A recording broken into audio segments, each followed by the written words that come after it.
This question is frequently asked by candidates. What interview board wants from a candidate? ये आप CAPFAC 2021 जिनका इस month से interview start हो रहा है, और जो 2022 बैच वाले हैं जिनका इंटरव्यू समटाइम जून एंड में हो सकता है स्टार्ट होगा, उन दोनों के लिए इंपॉर्टेंट है। कहीं भी जब आप पर्सनालिटी टेस्ट में जाते हो तो इंटरव्यू बोर्ड में जब अपेयर होते हो तो आप देखते हो कि इसमें मार्क्स का बहुत ज्यादा डिफरेंस होता है। आपका किसी कैंडिडेट को सपोज 45 मार्क्स भी मिल रहे हैं और किसी को 113 भी मिल रहे हैं। तो आप समझ सकते हो कि कितना ज्यादा ये डिफरेंस है, यानी कि किसी को डबल प्लस मिल रहा है, और या कह सकते हो कि हाईएस्ट से हाफ करो उससे भी आपका लोएस्ट मिल रहा है। अभी हमने आपको लोएस्ट वाले मार्क्स का भी दिखाया था और हाईएस्ट मार्क्स भी दिखाया था। तो देखो ये एक्सेप्शन है। कुछ कैंडिडेट को 60, इनफैक्ट सेलेक्टेड वाले 60, 65, 68 या 70 तो ऐसे भी मिल रहे हैं, और कुछ कैंडिडेट को 105, 110 ये भी स्कोर मिल रहे हैं। तो इसमें क्यों डिफरेंस होता है वो आप ये जान रहे हो कि कुछ कैंडिडेट्स का जब आप मार्क्स देखोगे तो मे बी किसी का रिटेन में बहुत अच्छा है लेकिन इंटरव्यू में बहुत खराब मिला।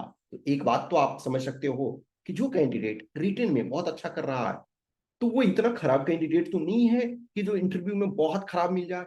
लेकिन कुछ जो डिमांड होता है इंटरव्यू बोर्ड का, जो आपसे इंटरव्यू लिया जाता है, और वो डिमांड यदि आप फुलफिल कर रहे हो तो आपके अच्छे मार्क्स मिल जाते हैं, और वो डिमांड फुलफिल नहीं कर पा रहे हो तो आपको खराब मार्क्स मिलते हैं। ए लॉट ऑफ टाइम जब कैंडिडेट कुछ ऐसे हैं कि सपोज अच्छा रिटर्न में किए लेकिन वहां गए तो वहां इस ढंग से अपने को प्रेजेंट किए जैसे बेचारगी की हालत में है, या कुछ ऐसे टॉपिक्स हैं जिसको टोटली अलग डायरेक्शन में ले गए। तो हमें ऐसा नहीं करना है। हमें ये ध्यान रखना है कि हम इंटरव्यू में जाते हैं तो हम परफेक्ट नहीं है। हम परफेक्ट नहीं है ये बात आपको मानना होगा। हम एक पर्सन ऐसे हैं जो किसी चीज को पॉजिटिव तरीके से देखता है। ये ध्यान रखना कि हम पॉजिटिव एटीट्यूड वाले हैं, कि कोई भी जो प्रॉब्लम क्रिएटर नहीं है, हम प्रॉब्लम सोल्वर हैं। हम प्रॉब्लम क्रिएट नहीं कर रहे हैं, यानी कि ऑब्वियसली प्रॉब्लम्स आते रहते हैं, वो आप क्रिएट नहीं करते हो, सिचुएशंस क्रिएट करता है, लेकिन आप उसको सोल्व कर रहे हो। आप एक कमांडर बनने जा रहे हो तो आप प्रॉब्लम को अलग डायमेंशंस में देख सकते हो। डिफरेंट वे उसका है, सिर्फ एक ही चीज नहीं है। जैसे फॉर एग्जांपल लो एक पेंडुलम, पेंडुलम वाला वॉच आप देखते हो जो ये, तो उसमें क्या होता है, पेंडुलम इधर जाता है यहां तक, एक सर्टेन सपोज रुकता है इधर, आपका यहां तक जा रहा।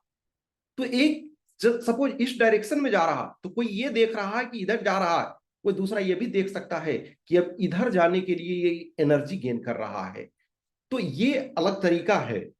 कोई ये देख सकता है कि दो रातों के बीच एक दिन होता है, टू नाइट्स है, और उसके बीच में वन डे है।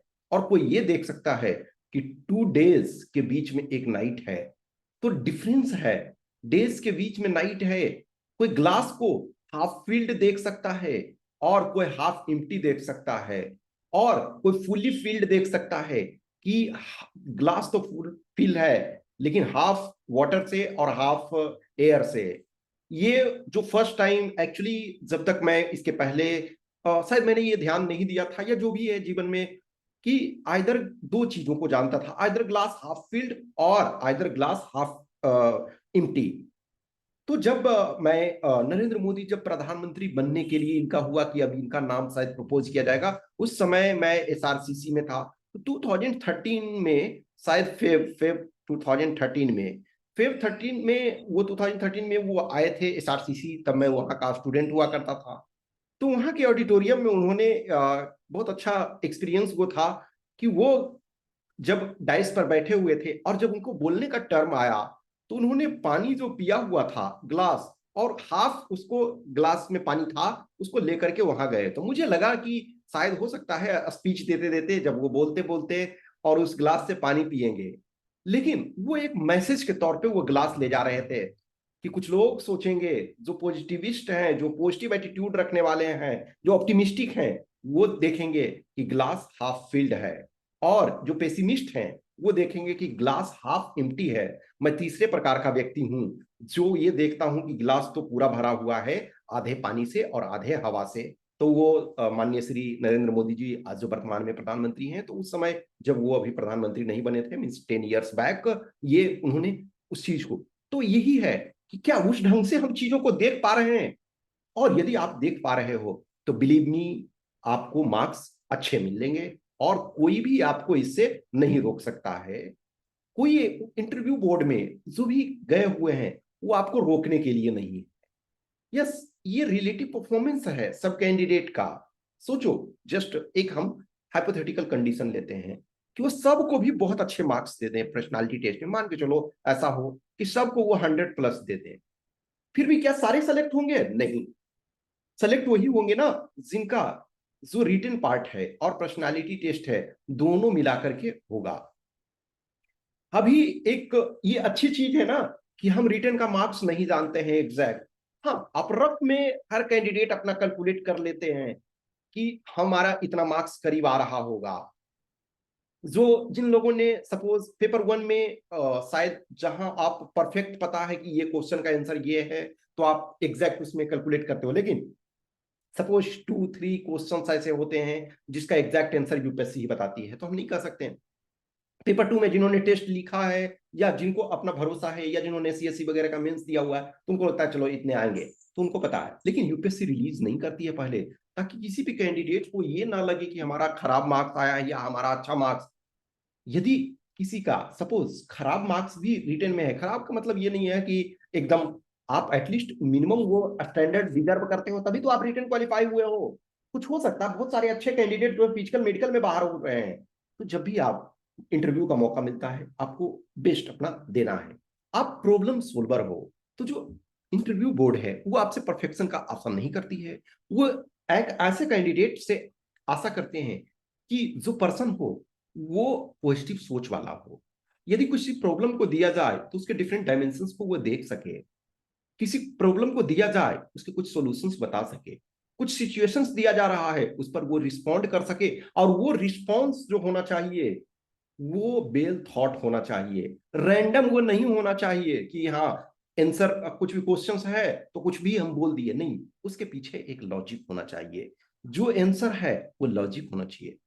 आपके डीएएफ में बहुत सारे कैंडिडेट्स हैं, मेजोरिटी, मैं every time I guide candidates regarding DAF filling, लेकिन एवरी टाइम कैंडिडेट्स मिस्टेक करते हैं, बहुत सारे कैंडिडेट्स के डीएएफ में मिस्टेक्स होते हैं। अब आप उस मिस्टेक को रेक्टिफाई नहीं कर सकते हो, वंस डीएएफ फील हो गया, फील हो गया, आप उसको रेक्टिफाई नहीं कर सकते हो। लेकिन क्या हम उस मिस्टेक को एक्सेप्ट करने के लिए तैयार हैं? Yes, I am responsible, I am really sorry कि at that time I was not aware. तो क्या सच बोल सकते हो? और जो आप कुछ बोल रहे हो, जो आपका वॉइस आ रहा है, जो आपकी आवाज आ रही है, क्या आपका उसका बॉडी लैंग्वेज उससे कोऑर्डिनेशन में है? यदि है तो यस, आप सही बोल रहे हो। गलती करना प्रॉब्लम नहीं है, लेकिन उसको एक्सेप्टेंस, क्या हम ब्लेम अपने ऊपर ले रहे हैं या दूसरे के ऊपर? हाँ, जबरदस्ती में दूसरे का गलती का ब्लेम अपने ऊपर नहीं ले लूंगा, लेकिन हमारा ये रिस्पॉन्सिबिलिटी बनता है कि यदि कुछ गलती हमसे हुई है तो हम उसको एक्सेप्ट करेंगे। 10 years बैक हमसे कुछ मिस्टेक्स हुए, फॉर एग्जाम्पल हम किसी सब्जेक्ट में फेल हो गए थे या मार्क्स हमारे बहुत कम है, एक्सेप्ट द थिंग्स कि why I got lesser marks.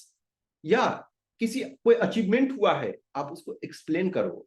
किसी के पेरेंट्स के पास सपोज बहुत पैसे नहीं है, तो आप ये ब्लेम नहीं करो कि यदि उनके पास बहुत कुछ होता तो हम ये कर गए हुए होते।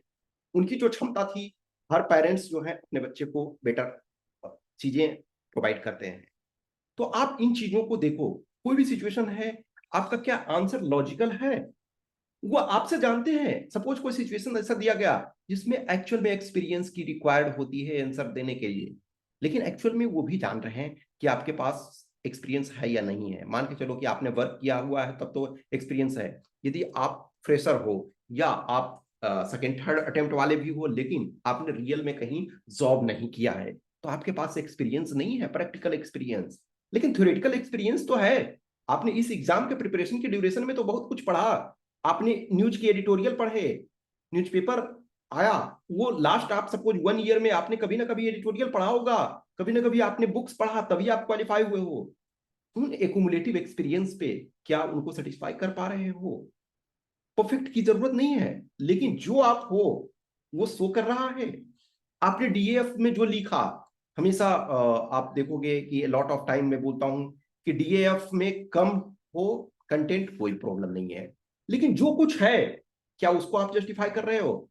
आई सी, मैंने ऑलरेडी मैं डिस्कस भी कर चुका हूं इस चीजों को, कि कुछ कैंडिडेट का मैं जब अपना डीएएफ देखता हूं और कुछ अभी डीएएफ कैंडिडेट का देखता हूं, तो मुझे लगता है कि मेरे डीएफ से 5 टाइम्स अधिक अचीवमेंट लिखा हुआ है। किसी में एक्सेप्शनल कैंडिडेट है, उसमें मुझे लगता है कि 10 टाइम्स अचीवमेंट उन्होंने लिखा हुआ है। इन स्पाइट ऑफ दैट उनको मार्क्स नहीं मिल पाता कुछ कैंडिडेट्स को, और कुछ कैंडिडेट्स को देखोगे कि 100+ मिल रहा है, लेकिन उनके डीएफ में शायद बहुत कुछ नहीं है। तो जो डीएफ आपका लिखा हुआ है, इसका मतलब क्या है कि आप एक प्रोडक्ट के तौर पे स्पेसिफिकेशन उन्हें पहले ही भेजे हुए हो। तो जो स्पेसिफिकेशन आप भेजे हुए हो उसके आधार पे आप प्रोडक्ट हो। जैसे जो हमारा सामान हमारे पास है, जो हमारे पास मिला, कोई भी चीज स्पेसिफिकेशन, अब हम बॉक्स खोलेंगे। फॉर एग्जाम्पल आपने कहीं से अमेजन से ऑर्डर किया कोई सामान या फ्लिपकार्ट से, तो आपने उसका स्पेसिफिकेशन देख करके तो ऑर्डर किया था।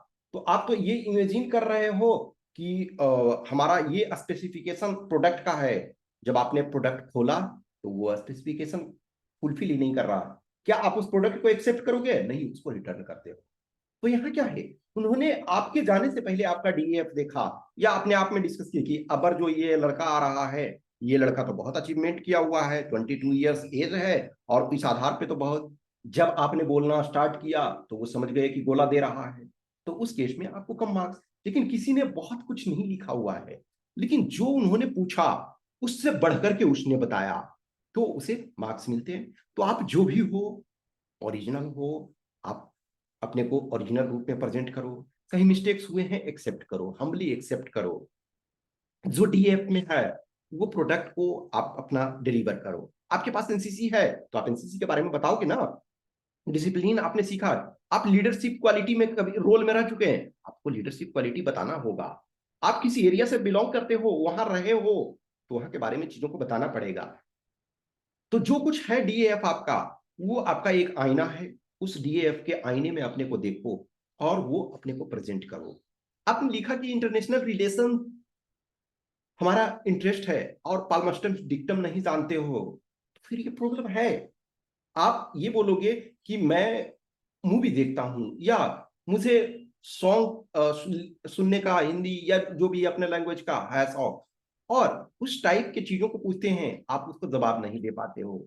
आप ये कहोगे कि मुझे सपोज कुछ ऐसे लड़के हैं अलग अलग टाइप के देते हैं। सपोज एक ने बोला कि अ, तारक मेहता का उल्टा चश्मा जो है वो हम देखने का मुझे शौक है। तो मैंने बोला ठीक है, यदि आपको देखने का शौक है ये प्रॉब्लम नहीं है, लेकिन क्या आप उससे क्या मैसेज मिलता है उसको डिलीवर कर पा रहे हो? किसी चीज को हॉबी में लिखे हो, आप सपोज डॉग बी के बिहेवियर को स्टडी कर रहे हो, तो आप बताओगे ना किस ढंग से चीजों को कर रहे हैं। कोई भी सीरियल देख रहे हो, WWF देख रहे हो, या गाड़ियों का शौक है, तो आप बताओगे ना कि कौन सी गाड़ियां क्या है। एन नंबर ऑफ पीपल हैं, एन नंबर ऑफ उनके एक्स्ट्रा करिकुलर एक्टिविटीज हैं। तो कुल मिलाकर के आप अपने ओरिजिनलिटी को प्रेजेंट करने की कोशिश करो। कुछ भी क्वेश्चंस, क्यूरी, डाउट्स आपका रहता है, या आप मॉक इंटरव्यू ज्वाइन करना चाहते हैं, तो आप हमें मैसेज कर सकते हैं इस व्हाट्सएप नंबर 8527146498, या इस टेलीग्राम नंबर 7404909669 पे। Okay, thank you.